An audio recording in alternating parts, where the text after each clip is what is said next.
So for me, it's a plant ally because it's one of those, when I drink the infusion, I immediately just feel grounded.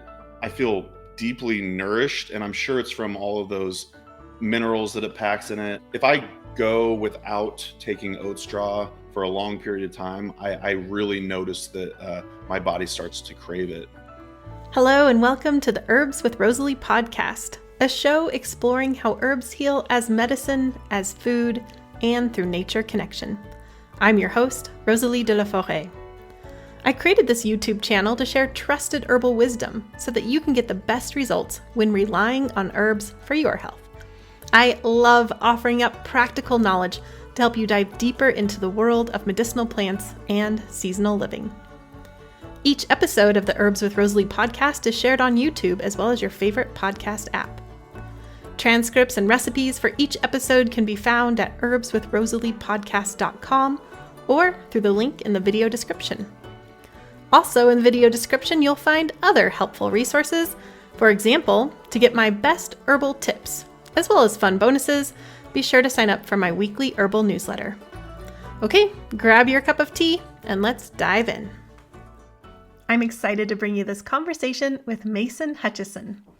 My friend, Jim McDonald, has a saying about Mason. It goes like this: everyone loves Mason. And it's true. Mason is a kind-hearted herbalist who's also super fun to hang out with. He's also one of my favorite herbal buddies, so you could say I'm biased, but after this episode, I bet you'll agree. One thing that's really special about Mason is how community-centered he is.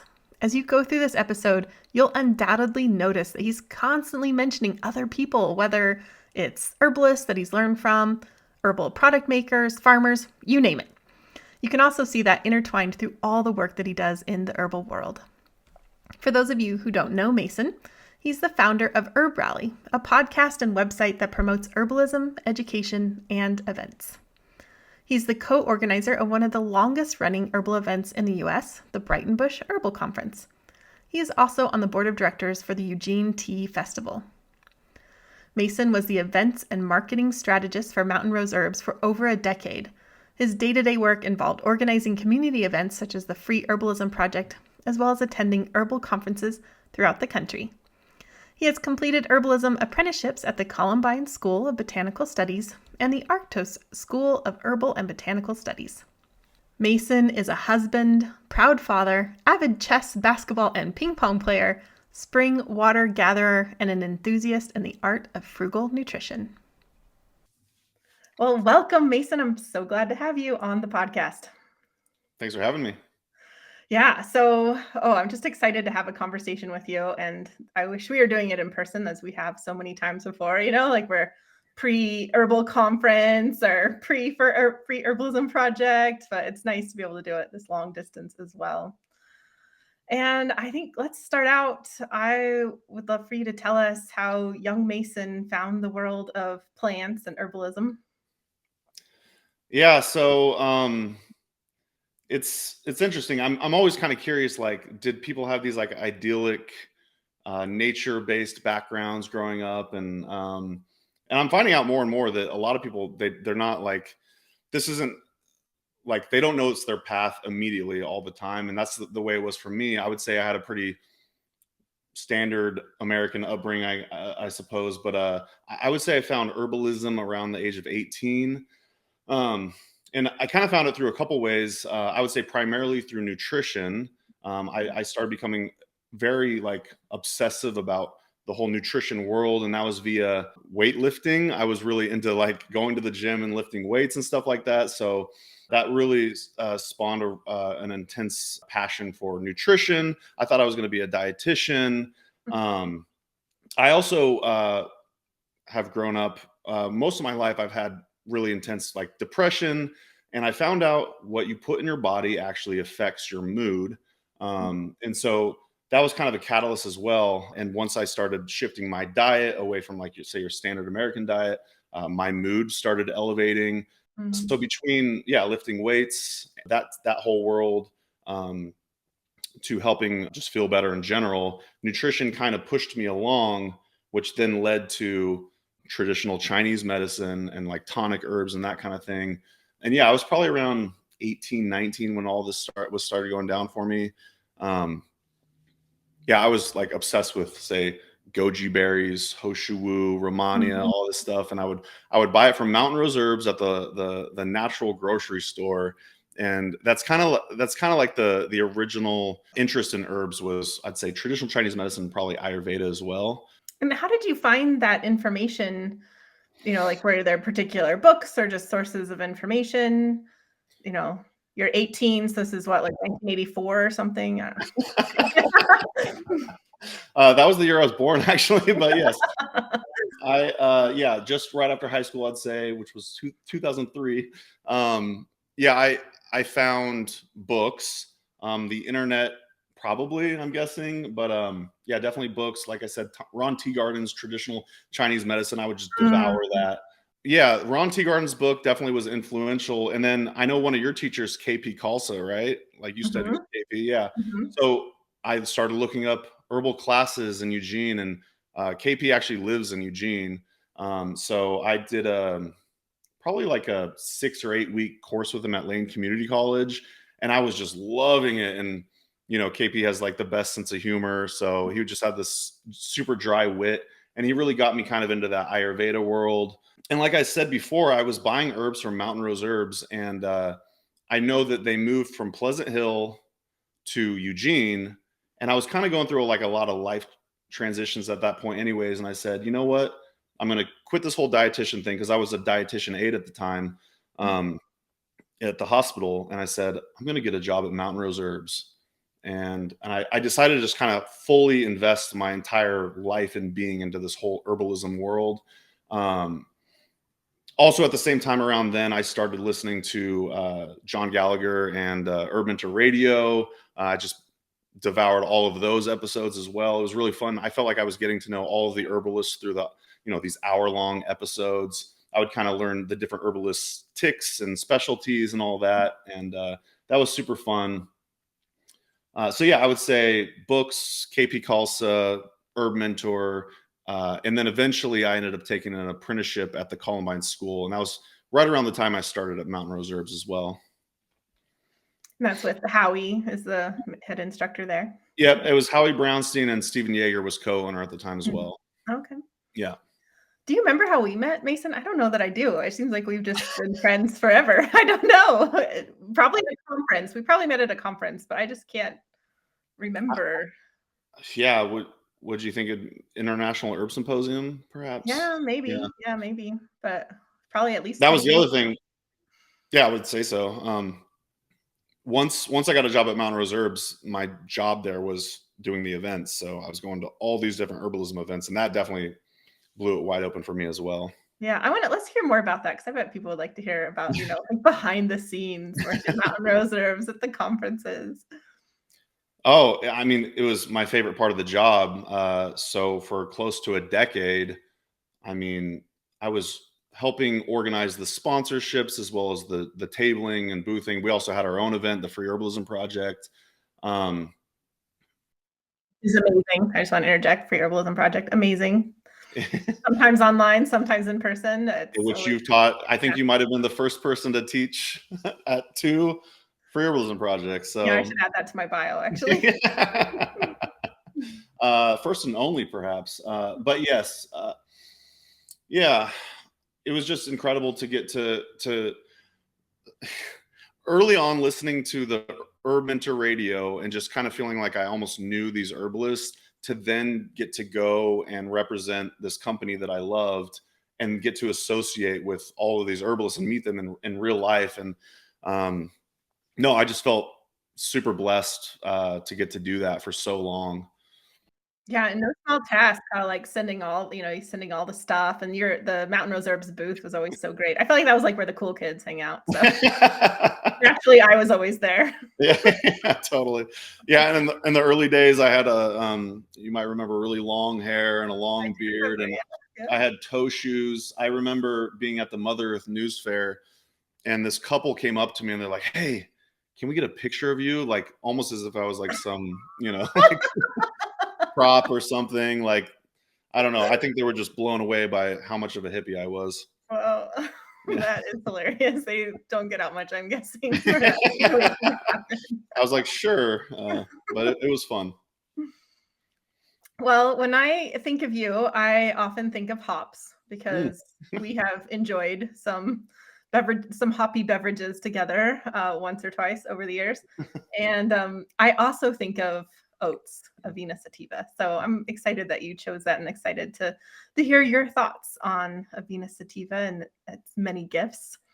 Why did you choose it? Maybe I'll let you jump in about why oats.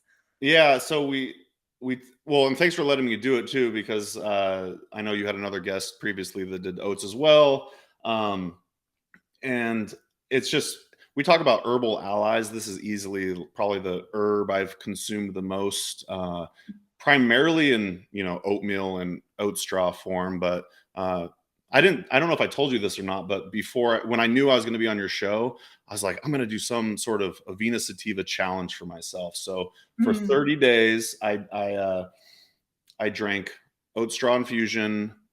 This is every day: oat straw infusion, oat top extract. I ate oatmeal. I did Robin Rose Bennett's oats meditation, which is in her book, The Gift of Healing Herbs. And then I tried to read or watch something on YouTube about Avena sativa.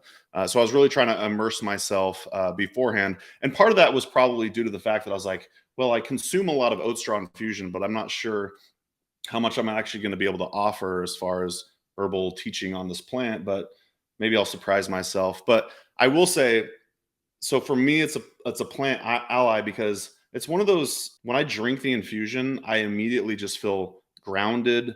I feel deeply nourished, and I'm sure it's from all of those minerals that it packs in it.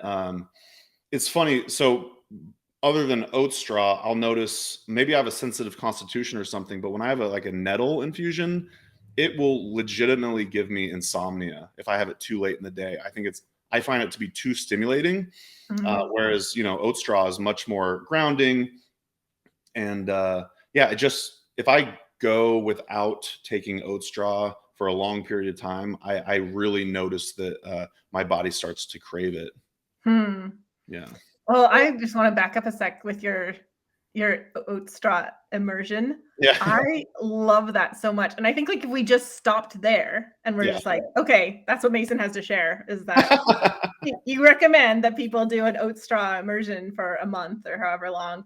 There is just so much wisdom to glean from that. And it's not always like wisdom that you like write down or, you know, share, what it's like inner wisdom Yeah. of just knowing what that is for your body to have that herb for that long and that intensively.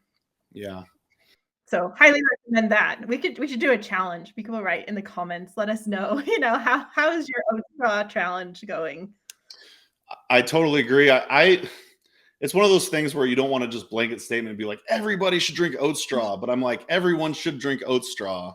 Um, I did read, and I'm sure this is common knowledge, that there's something in it called, I think it's pronounced avenin, that's like related to gluten. So maybe if you're celiac, it might not be a good idea. Uh, but I think most people could handle it, and I think people would be surprised with how good they feel, especially not just after 1, 2, 3, 4 days. Just like keep doing it every day, just to just general maintenance. And yeah, that influx of minerals is so beneficial. Can you share how you make the infusion? Because I think there's going to be some folks wondering about that. Yeah, and this probably is blasphemy, but I don't measure at all. Um, I just pour I just pour oats into a mason jar, um, and I just estimate it, because you do it so many times. Uh, I know probably you're supposed to do like 1 cup per quart of boiling water, but yeah, basically what I do is I just pour oat straw into a mason jar, and then I You add always my call them mason jars or just out of curiosity? yeah. Uh, our our friend Jim McDonald asked me once if my middle name was Jar. It is not. Um, I'm gonna add that to your bio, yeah. Mason jar Hutchison. It's actually Robert, so my initials are Mason Robert Hutchison, MRH. So I use that to get a job at Mountain I did Reserves. not know that. um, but yeah, it's just some. probably about a cup of oat straw in a mason jar, pour boiling water over it, and then stir it. And then I just leave it overnight. And I actually use a sprout screen to strain it out. And there's probably better methods as far as squeezing as much stuff out as possible, but maybe I'm just lazy. I don't know.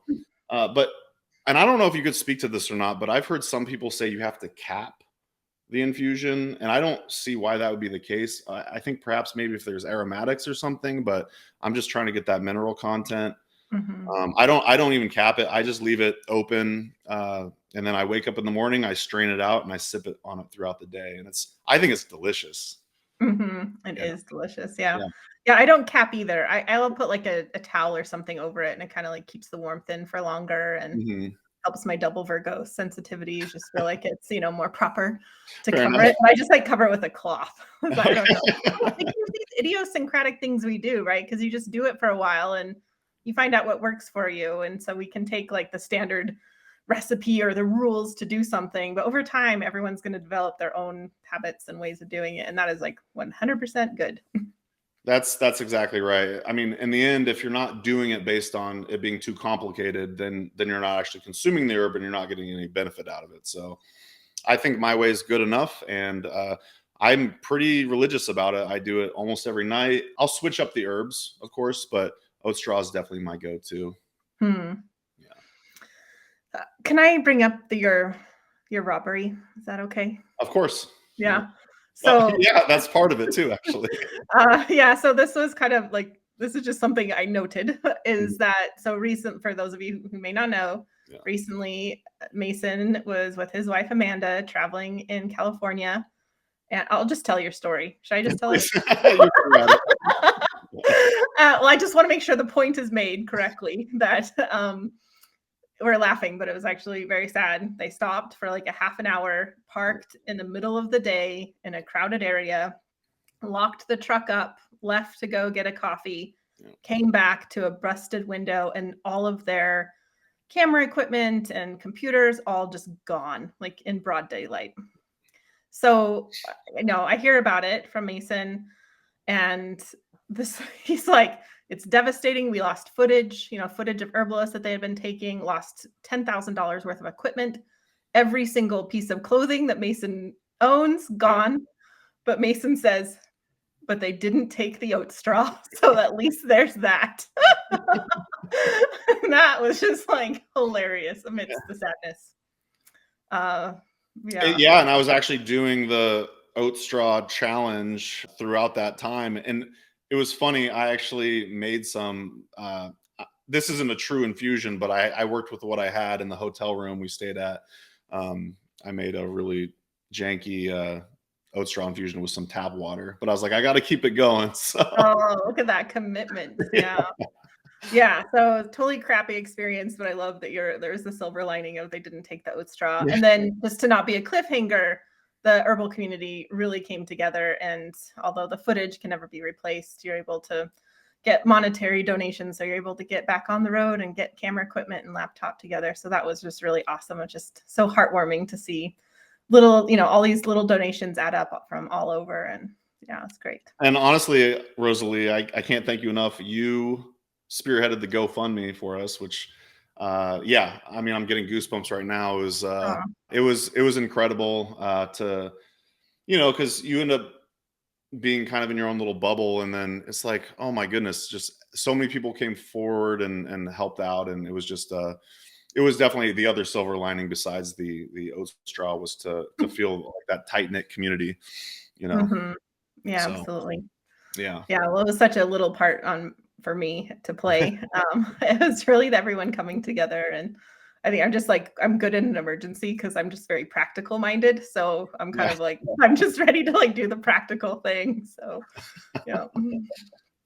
Yeah. Well, what else about oats? We talked about the oat straw infusion. When you make it like that, a whole bunch of oats, and we're not Mhm. talking a tablespoon here. You're talking a fair amount of oat straw, and then steeping it overnight. So we're getting all like lots of yummy minerals in that. Mm. So that's one way to do it.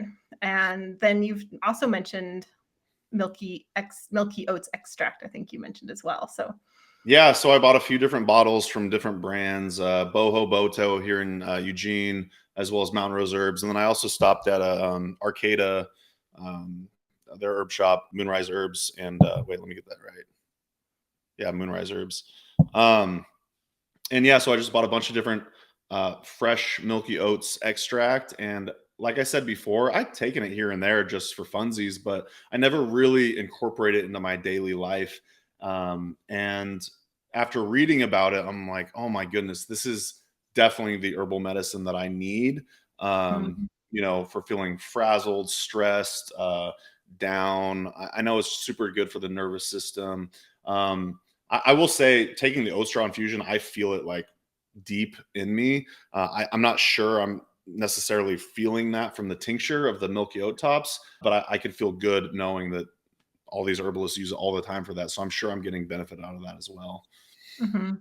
That's an interesting, I think that is another thing that we can all do is, try these different methods and then ultimately see what works best for us, not what somebody says will work best for us. And sometimes people, it's much easier to find the dried oats than it is fresh oats or even the milky oat extract. It's not hard to find, but it's easier to find the dried oats. Because Yeah, sometimes I think people feel bad because they don't have the fresh stuff. And I think it's important to, use what you have that's, easy for you to get. And like you're saying, it sounds like you have more affinity with the dried oats infusion. I think so. I immediately feel grounded. Yeah.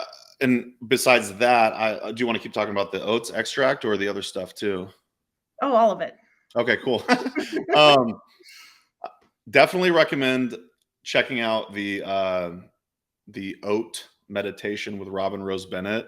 I just think it's fun to just do this meditation where you're essentially pretending to be this plant. Mhm. Um, and I feel like it's just another way to kind of get to know the herb, to try to embody yourself as that particular plant. Mhm. I love that. I'm actually taking a nature writing class right now, and that's like a frequent like nature writing prompt is like No to feel way. like you're the plant or you're the animal and to write about it. So, That and is just cool. coincidence, actually, Robin Rose Bennett, I'm going to be interviewing her in a couple of weeks. So, spoiler on that one, but yeah. Very good. Yeah, she's amazing. She has that meditation in her book, The Gift of Healing Herbs, and then it's also on the Herbal YouTube channel where she actually guides you through it as well. So yeah, that's kind of what I used. I just listened to her soothing voice and I just stand there in a field. Mhm. I love it. Yeah. I almost feel like we should back up a little bit because I walked into this just thinking everybody knows oats. And of course, everybody does know oats, like oatmeal, right? Yeah. But some people might be new to the concept of this different kind of oats and how to use it as medicine. So, do you want to walk us through that and like what are we even talking about? It seems like halfway through the show we should define what we're talking about. Like what is an oat? Yeah, like what are we talking about when you're talking about oat straw or milky oat extract and how is that Y- different from oatmeal? To the best of my knowledge, it's a grass, it's a grain, and the oat top is I believe the unripe seed, and then you squeeze it and you'll see that little milky substance come out. I know that that's where a lot of the medicinal value comes from. The oat straw is, I believe, every other part of that grass that's then been dried and cut and sifted. And then oatmeal, I believe, is the ripe seed that's been pressed. And of course, there's all sorts of different types of oatmeal you can consume, which is like your quick oats, your oat groats, all that kind of stuff. I don't know what I used for oatmeal. Probably just your standard, regular, organic oatmeal. Mhm. Did that do it justice? That did do it justice, yeah, so it's all the same plant, Yeah, and as herbalists, we are often using oats like oatmeal, but more commonly talking about the oat straw. Then when yeah, they're in that fresh stage, which Mason was talking about, like you squeeze it and the milk comes out, that's what you're using to make the milky oats extract with. Yeah. yeah. And so bringing it back to the California trip where we were robbed and everything, we actually ended up going back down to Arcata. And on the way back, we visited Ochala Farm in Southern Oregon,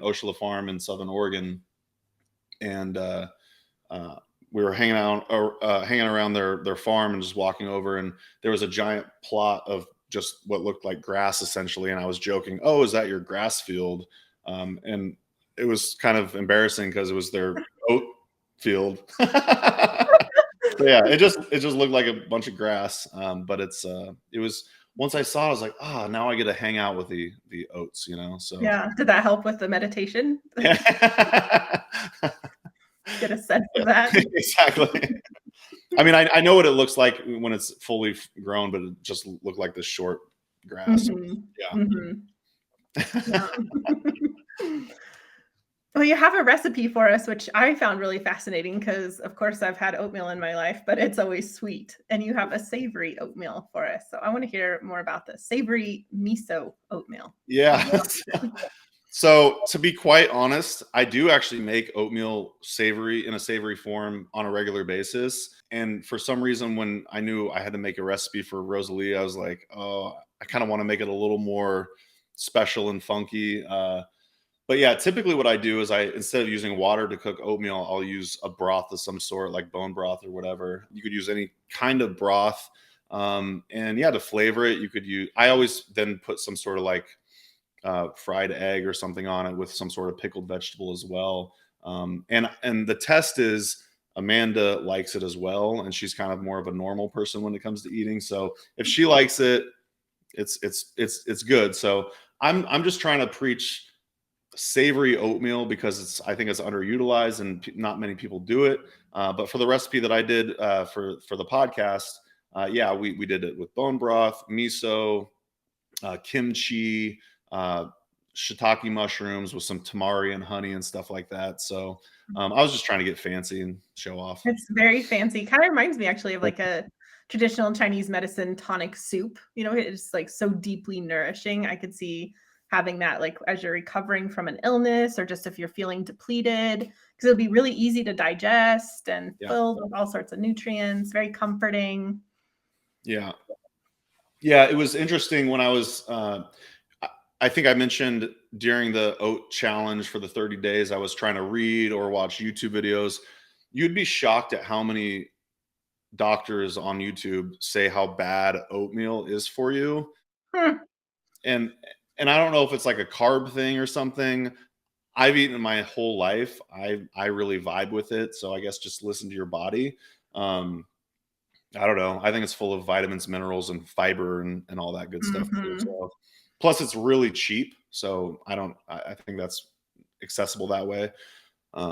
Yeah, I love it. And I do like a sweet oatmeal too with like, nuts and raisins and honey and stuff like that too. But yeah, I think give it with some broth a try. Nice.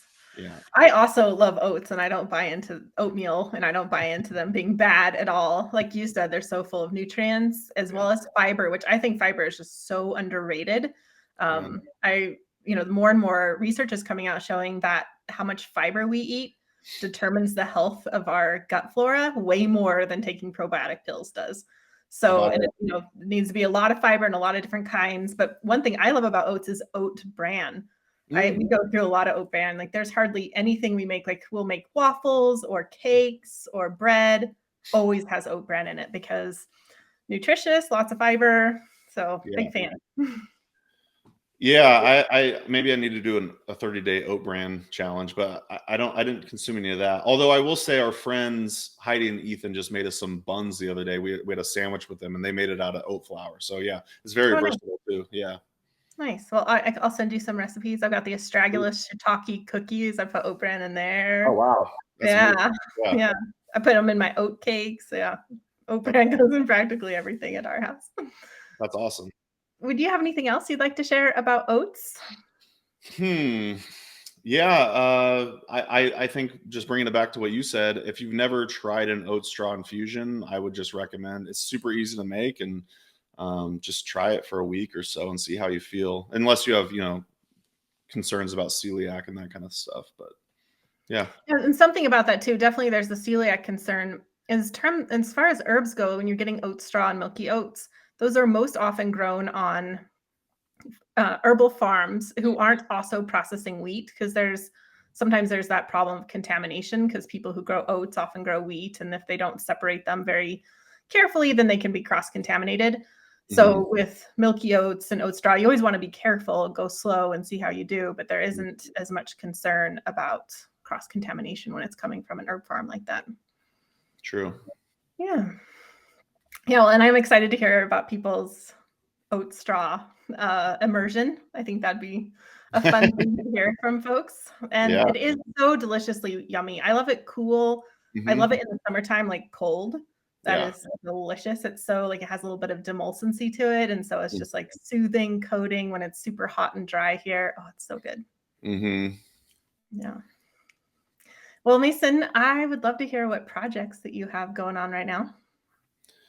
Yeah. I mean, so I started Herb Rally about 7 years ago and started out just as listing herbalism events. Then we expanded to herbal monographs. We're up to maybe 70-ish monographs. I believe you have one in there as well, on hops. On hops.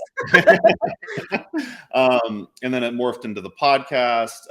What we're really excited for right now is our YouTube channel. All I needed to do was marry a videographer, and that really helped out. So now we're producing videos each week for our YouTube channel, and we just started like a membership site as well, kind of an homage to John Gallagher in a way, because Herb Mentor really was super influential in the early days. But yeah, I'd say the thing I'm most excited for right now is the YouTube channel for sure.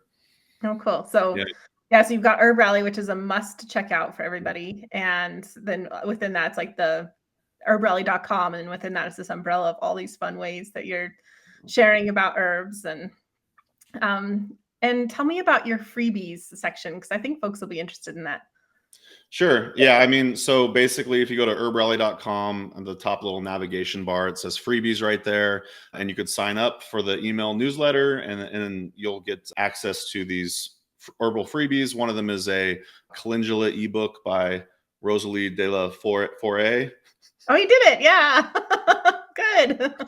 There's also a 32-page nutrition book by Plant Healer. There's also an 86-page ebook co-branded for Herb Rally and Plant Healer. There's an hour-long adaptogens class and a video class with Bevan Clare on 5 herbalism events that you must attend around the world. So, Ooh, yeah. yeah. Well, those are some awesome freebies. So Yeah. definitely check that out. Get on the newsletter. I'm on the newsletter. Awesome. And yeah, I highly recommend it.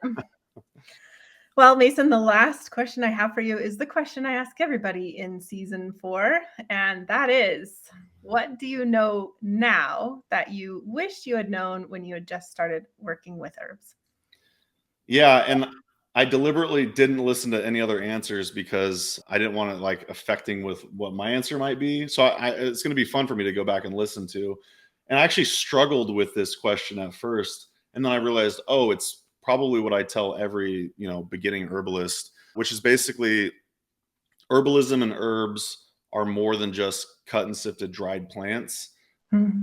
I remember when I first started going out in the woods with the Columbines school, we'd bust out our little loops and stare at flowers, tiny little flowers in the old growth, Western Cascades for hours on end. And it eventually becomes almost like this inadvertent, like spiritual practice. And you end up developing relationships with these living beings.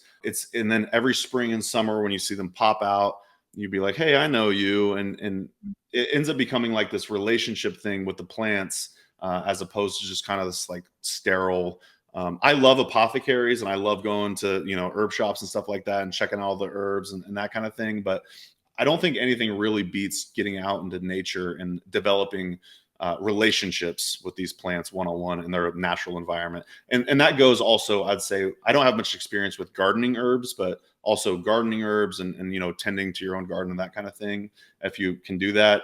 But yeah, definitely getting out there and having a relationship with the plants. Oh, I love that. I couldn't agree more. I fell in love with herbs like through books initially. Yeah. But it was so exciting and fun, and I wanted to learn more and more. But once I brought it outside, and like you said, having those relationship with the plants, it was a whole game changer that just for me is like really like the raison d'être. How do you say that? Like the like why we're here ultimately, Mhm. and what keeps me going every day. So thank you for sharing that so beautifully. Thanks. Well, Mason, it's been an absolute pleasure to have you here. Thanks so much for joining us. And Thank you for having me. yeah, we'll be in touch soon, I'm sure. Sounds good. All right. Bye bye. Bye. Thanks for watching! Don't forget to click the link in the video description to get free access to Mason's Savory Miso Oatmeal recipe. Also available are the complete show notes, including the transcript. You can visit Mason directly at herbrally.com. If you enjoyed this interview, then before you go, be sure to click the subscribe button so you'll be the first to get my new videos, including interviews like this. I'd also love to hear your comments about this interview and this wonderful, lovely plant. I deeply believe that this world needs more herbalists and plant-centered folks. I'm so glad you're here as part of this herbal community. Have a beautiful day.